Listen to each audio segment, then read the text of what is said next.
सूरतुल बकरा आयत नंबर 54। अऊज़ु बिल्लाहि मिनश शैतानिर रजीम। बिस्मिल्लाहिर्रहमानिर्रहीम।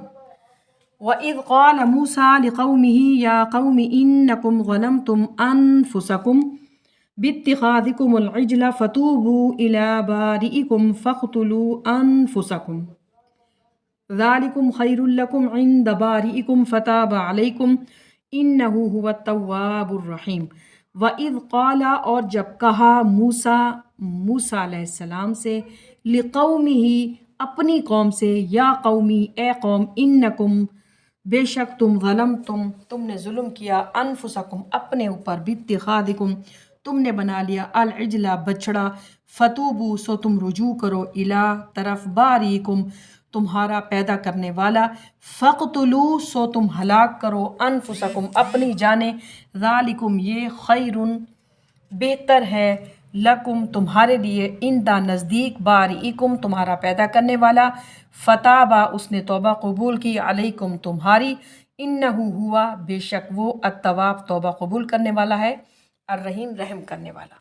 और याद करो जबकि कहा था मूसा अलैहिस्सलाम ने अपनी कौम से, ए मेरी कौम के लोगों, यकीनन तुमने अपने ऊपर बड़ा जुल्म किया है बछड़े को माबूद बनाकर, बस अब तौबा करो अपने पैदा करने वाले की जनाब में, तो कत्ल करो अपने आप को, यही तुम्हारे लिए तुम्हारे रब के नज़दीक बेहतर बात है। तो अल्लाह ने तुम्हारी तौबा कबूल की, यकीनन वो तो है ही तौबा का बहुत कबूल फरमाने वाला और बहुत ही रहम फरमाने वाला।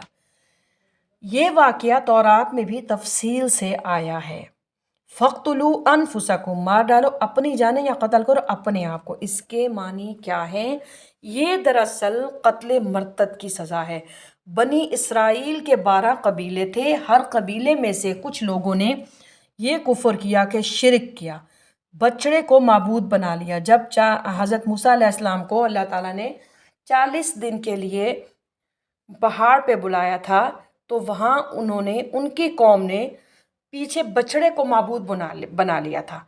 बाकी लोगों ने ऐसा नहीं किया था। बनी इसराइल को हुक्म दिया गया कि हर कबीले के वो लोग जो इस शिर्क में मुलविस नहीं हुए, अपने कबीले के उन लोगों को कत्ल करें जो इस कुफ्र और शिर्क से मुर्तकिब हुए हैं। फ़क़्तुलू अनफुसकुम से मुराद ये है तुम अपने कबीले के लोगों को कत्ल करो, इसलिए कि कबायली ज़िंदगी बड़ी हसास होती है और किसी दूसरे कबीले की मुदाखलत से कबायली असबियत भड़क उठने का अंदेशा होता है।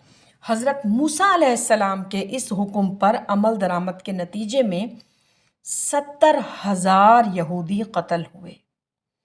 इससे बड़ी तौबा और इससे बड़ी ततहीर मुमकिन नहीं है। किसी भी नज़रियाती जमात के अंदर तज़किया और ततहीर का अमल बहुत ज़रूरी है। कुछ लोग ऐसे एक नज़रे को कबूल करके जमात से वाबस्ता हो जाते हैं, लेकिन रफ्ता रफ्ता नज़रिया ओझल हो जाता है, जमातें ख़राब हो जाती हैं, गलत रास्ते पर पड़ जाती हैं। जो अफराद नज़रिए से मुनहरिफ हो जाएं, उनको जमात से काट डालने का हुक्म दिया गया है। अब शरीयत मोहम्मदी सल्लल्लाहु अलैहि वसल्लम का हिस्सा बनने के लिए हमें अल्लाह ताला के तमाम अहकाम को मानना ज़रूरी है। अब शादीशुदा ज़ानी पर रजम का मामला है। रजम के क्या मानी है? जैसे औज़ु बिल्लाहि मिनश शैतानिर रजीम में आखिरी अल्फाज रजीम है, तो इसका मतलब है रजम। रजम की जमा है रजीम। रजम का मतलब है संसार करना, पत्थर मार मार के उस बंदे को ख़त्म कर देना। अगर कोई गुनाहगार हो तो रजम का मामला भी यही है। कुरान मजीद में हद रजम की कोई सरीह आयत मौजूद नहीं है। अलबत्ता इन दोनों सज़ाओं का मंबा माखज़ दरअसल तौरात है। इस एतबार से कुरान करीम का ये मकाम बहुत अहम है कि लेकिन अक्सर लोग यहाँ से बहुत ही सरसरी तौर पर गुज़र जाते हैं। बनी इसराइल जब मिस्र से निकले तो इनकी तादाद 6 लाख थी। जजीरा नुमा सीना पहुँचने के बाद इनकी तादाद जो है वो मज़ीद बढ़ गई, ज़्यादा हो गई। उनमें से 70,000 अफराद को शिर्क की सज़ा में कत्ल किया गया और हर कबीले ने जो अपने मर्तद थे उनको अपने हाथ से قتل کیا۔ ذالکم خیر لکم عند بارئکم فتاب علیکم، بنی اسرائیل کی توبہ اس طرح قبول ہوئی کہ امت کا تزکیہ ہوا، اور ان میں سے جن لوگوں نے اتنی بڑی غلط حرکت کی ان کو ذبح کر کے قتل کر کے امت سے کاٹ کے پھینک دیا گیا۔ انہ هو التواب الرحیم۔ اللہ پاک ہم سب کو قرآن پاک پڑھنے، سننے، سمجھنے اور اس پر عمل کرنے کی توفیق عطا فرمائے، آمین یا رب العالمین۔